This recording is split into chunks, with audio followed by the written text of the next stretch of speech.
If you're like me, you want to scream at the person, liar, liar, pants on fire. First one is honestly. Honestly? Welcome to Your Intended Message, the perfect place for leaders and promising professionals who want to convey the intended message for greater success. Every week, we interview experts who address the challenges and best practices to deliver your message effectively. That might be one-to-one, one-to-few, or one-to-many. And perhaps the most important conversation, one-to-self. I'm your host, George Torok. Welcome to Your Intended Message. Today, this is a solo show. I'm going alone. Yeah, that's me, just George Torok here to offer you some of my insights and tips on how to communicate more effectively to deliver with certainty your intended message. Let's review the dirty dozen words and phrases that sabotage your message. Take these words and phrases out of your messages, and you're more likely to be effective and successful when you speak. What are these dirty dozen? Well, let's start. The first category is the category of vague words. Vagueness. And it's hard to come up with a vague word. If I tell you to come up with a vague word, it's difficult to come up with one because the concept itself, vagueness, does not help us think. It does not help us see. What are the two biggest common mistakes of vagueness that people use? They talk about stuff. Get your stuff together. Get your stuff. Pick up your stuff. Well, what is stuff? What does stuff look like? What does stuff feel like? What does it smell like? When they say stuff, do they mean your gear? Do they mean your books? Do they mean your materials? Do they mean the groceries? What is the stuff? The only time that stuff is a good phrase is when you're talking about what you put in the turkey. Don't be a turkey. Stop using stuff. And the other one is things. And yes, there was a song from The Sound of Music, these are a few of my favorite things. In that case, it's okay. But other than that, stop using the word things. Why? Because again, what do you see? What do you feel when you hear the word things? Oh yeah, I really get it now. Now I understand you're talking about things. It's vague. It doesn't tell us what you're talking about. When you say things, what is it you mean? Are you talking about benefits? Are you talking about products? Are you talking about problems? Are you talking about steps in a process? Are you talking about trucks? Are you talking about machinery? Are you talking about ideas? Those are specific and help people see and understand what you're talking about. Stuff and things are not clear. Get rid of them. The second category is the use of double negatives. Yuck. Ooh, double negatives. This confuses people, and it also kind of implies the undercurrent here is when you use double negatives, you're not committed to what you're saying. That's why you're couching it with a double negative. Some examples? Well, here's one. Don't hesitate to call me. What does that mean? Does that mean call me? So why the don't hesitate? Why the two negative words at the beginning of that sentence? Why the extra noise when you really only needed to say, call me when you feel like it. Call me. Don't hesitate to call me.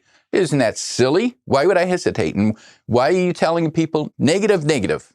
Get rid of the negatives. Here's another. I wouldn't hesitate to recommend. Well, recommend is a nice word at the end there. However, it's at the end of the sentence, and in front of that are two cumbersome negatives. Wouldn't hesitate. Wouldn't hesitate. What does that mean? Why don't you say, I recommend? Is that what you meant? I recommend? Why make us do more work and try to figure out what the double negatives mean? Another one is, if it's no trouble. Well, trouble, of course, that whole sentence is negative. If it's no trouble. So you are assuming that it is trouble. And by the way, what if it is trouble? You ask me to do something and you say, well, if it's no trouble for you to do that, Well, what if it is trouble? Does that mean I don't have to do it? Because it's trouble. Because you introduced the concept of trouble. Just get rid of that phrase altogether. If you want someone to do something, you're asking for something, get rid of this no trouble. When it's convenient for you, I'd appreciate if you could do this for me. Here's another, even taking it further with the double negatives. The negative, double negative question, or the negative question. Don't you agree? What's the correct answer to that question? How would you answer that question? So there are two possibilities. You agree or you don't agree. And so if you agree, the correct answer to don't you agree is no. No, I agree. That's the correct answer. So now you got a negative in the question and then a negative in the answer while you're trying to indicate a positive answer. Isn't that weird? Isn't that crazy? And the way you figure out a negative question, the way you figure out what the question is asking is you make it into a statement. So don't you agree? Rewrite it as you don't agree. That's the question. You don't agree? And the answer is no, I do agree. So the question is, do you agree? Do you agree? That's easy to answer. A lot less thinking, a lot less energy, a lot wasted time. Get rid of those double negatives. Get rid of that negative thinking. The next category is emotional triggers. And this one is harder to nail down. It's more along, you know it when you hear it. And there's a lot of emotional triggers, that words that mean something that typically, these are sensitive words. They're usually related to culture, religion, disabilities, sex, politics, or other emotionally charged issues. And there's a lot of phrases that come into this category. And sometimes you have to be very careful when you're talking about a sensitive issue. A friend of mine was speaking to a group, and someone asked him about the outside possibility of a person doing something that would ruin the process. And he replied with the phrase, well, we can't do anything about the nutcase that might do. The problem with that is he was speaking to a group of medical care, healthcare professionals who objected to them. Nutcase was an emotional trigger. I'll give you another example. I delivered a presentation to a group and I was talking about presentation skills. And I mentioned some of the silly things that people do. And I used the word stupid. Well, that would just be plain stupid if you did that. It would be stupid if you read your slides to the audience. At the end of the day, curious enough, the HR coordinator who arranged for me to speak, one of the first things she said to me was, did you know that you used the word stupid 9 times today? For her, that was a trigger word. And so I went, I had no idea. So I've taken that word as much as possible out of my vocabulary. Be careful of those trigger words. The next category is phrases and words that are insulting. Insulting, yeah. They tend to imply that when the speaker that uses them implies that they are superior to the audience, to the listener. And these phrases can reek of sarcasm. What are some of the phrases that come under insulting? Well, obviously, you didn't know. Obviously, we are. Well, if it's obvious, then you don't need to say it's obvious. By saying it's obvious, it's almost feels sarcastic. Another phrase in this category is, you probably never heard of. Again, when you say this, you're indicating that you think you're smarter, you know more than your listeners. You probably never heard of because you're dumb and I'm smart. Another one that might come under this category is, well, everybody knows. Well, maybe not. Maybe everybody doesn't know. And by the way, who is everybody? Who is the everybody you're talking about here? Which is a vague reference. What does that mean? And when you say everybody knows, what if someone in the audience doesn't know? How did you make them feel? So avoid these insulting phrases. The next category comes under self-diminishing and false modesty. self-diminishing and false modesty. What does that mean? Well, how do you feel when you hear the speaker using these phrases? In my humble opinion, are they really being humble? Are they being humble? If you say you're humble, you're not humble. The Dalai Lama is humble and never says, in my humble opinion. If you're stating an opinion, then state your opinion. If you're stating a position based on your experience, by the way, your experience is more valuable than your opinion. In my experience, in my observations. But my humble opinion, you right off the bat said, okay, it's a humble opinion, so we might as well just not listen. A variation of this is my 2 cents worth. If all you've got is 2 cents, we don't want to hear it. Keep it. Keep the change. We're only looking for the big dollar ideas here. Keep your 2 cents to yourself. You're wasting your time. Another variation is, well, I'm just saying. And people say that almost as if they're apologizing for what they said. I'm just saying. Well, if it's valuable, it's valuable. If it's not, you don't have to saying I'm just saying adds no value. It doesn't modify, does nothing to make the point stronger. Here's another variation of these phrases. When you make a statement and then you add on a limp qualifier. What do I mean? Here's an example. We will have this project complete by Friday, I think.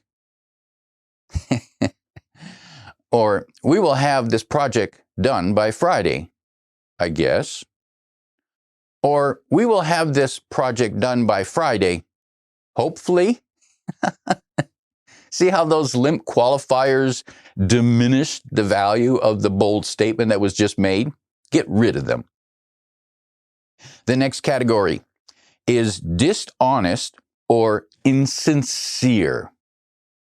And when you hear these phrases, if you're like me, you want to scream at the person, liar, liar, pants on fire.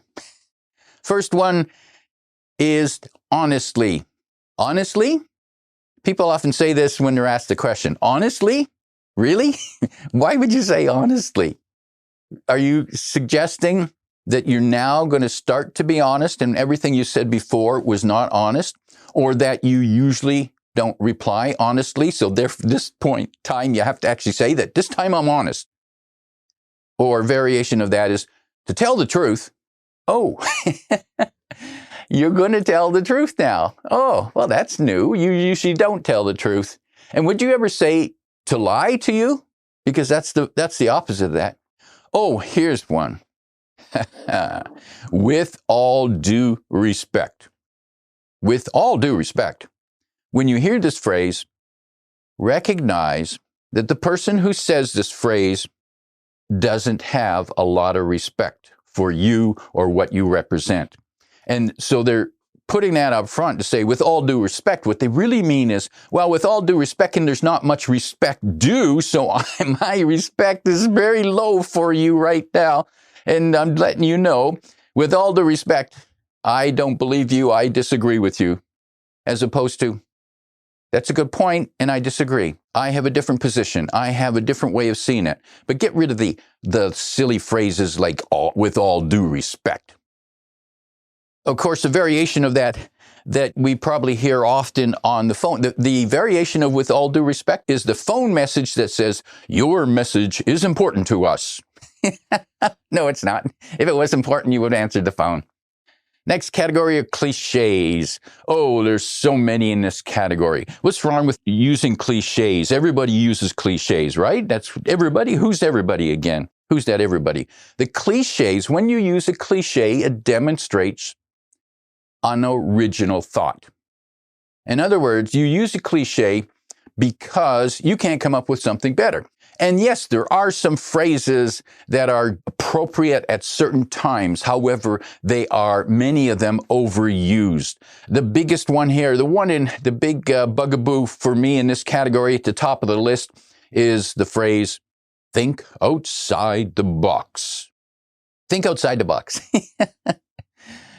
Now, when would a person use that phrase? They might say, well, I'm a outside the box thinker. You're trying to say that you're a creative thinker, really. You're using a phrase that's been around for decades, and that's how you demonstrate that you are a creative thinker. Really? That's the best you could come up with? Go back into your box. Or when a leader says to their team, well, team, I need you to think outside the box on this one. Really? You want your team to be creative, and you inspire their creativity by rehashing tired cliche that's been around for decades. That's the best you could come up with? Come up with something better. Some of the other, there's so many cliches. How about raise the bar? Raise the bar. Really? Have you heard that one before? Or this person needs no introduction. Cut and dried. At the end of the day. Or there's no I in team. All boring cliches. Some of them corny. Avoid cliches. Like the plague. Next category of dirty dozen words and phrases that sabotage your message is jargon.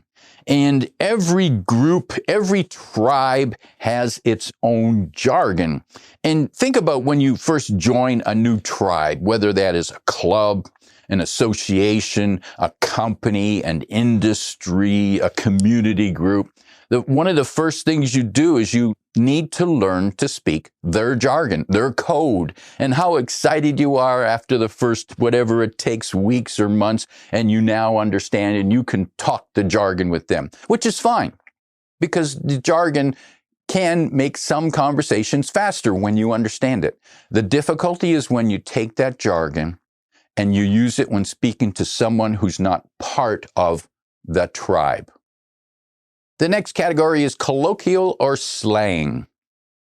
Not a big one, but still destructive. And when you use slang, colloquial, street talk, gang talk, you are degrading yourself and your listeners.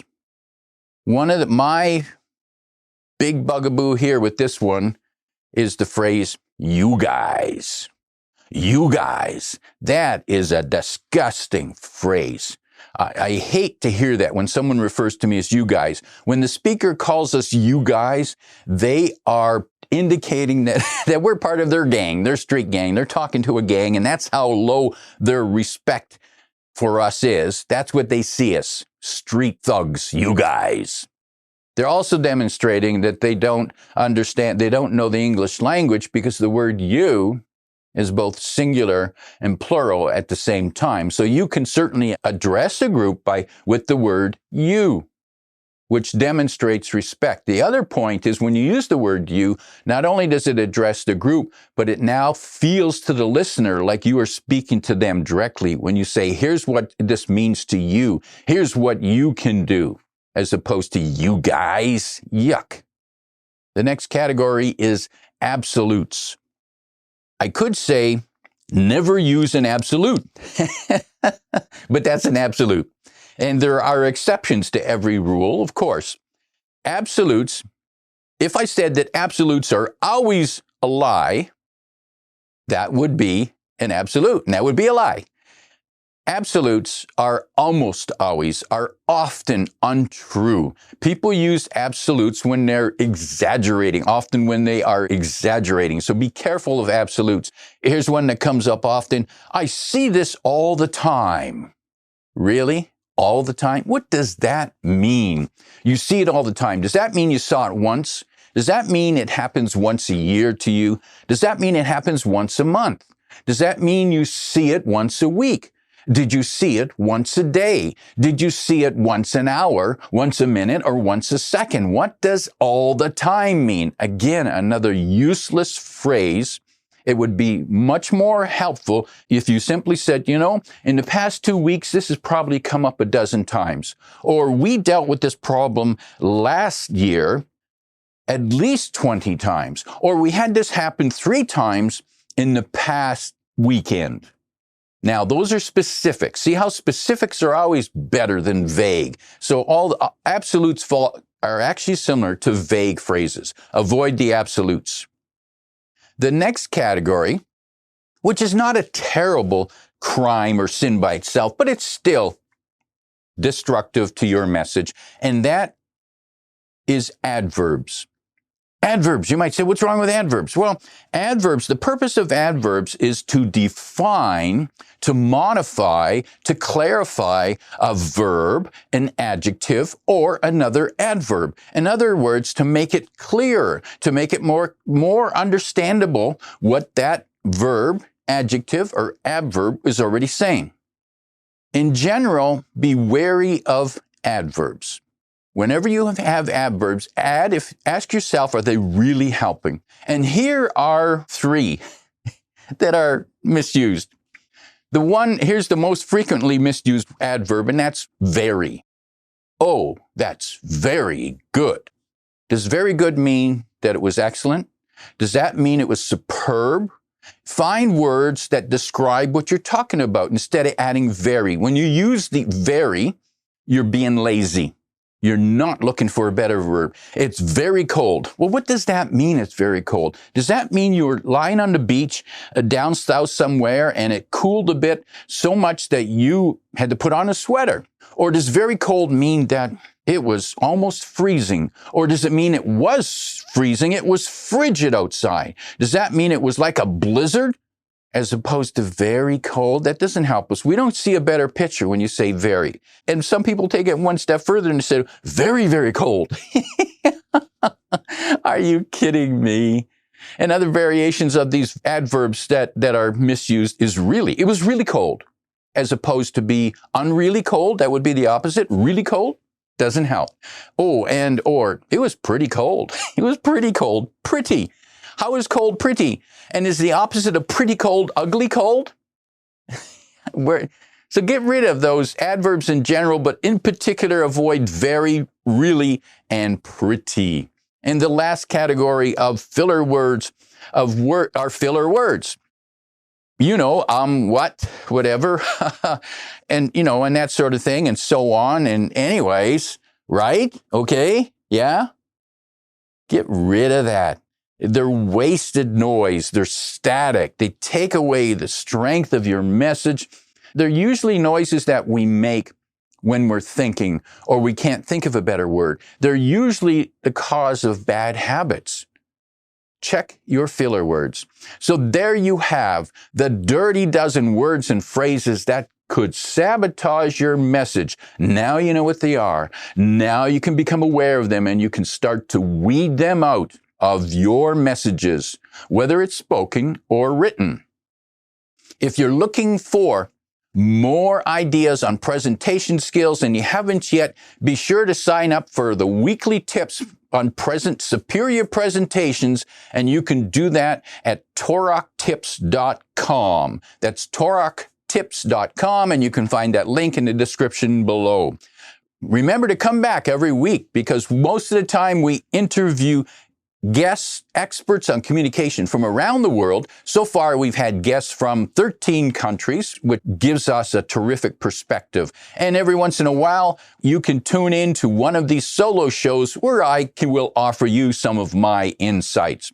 Remember, if you want to get your message across, get rid of the dirty dozen words and phrases that sabotage your message so that you can deliver your intended message. If you like what you heard, tell your friends and post your 5-star review on Apple Podcasts because that helps more listeners find us. Come back every week for more practical insights to help you deliver your intended message. I'm your host, George Torok.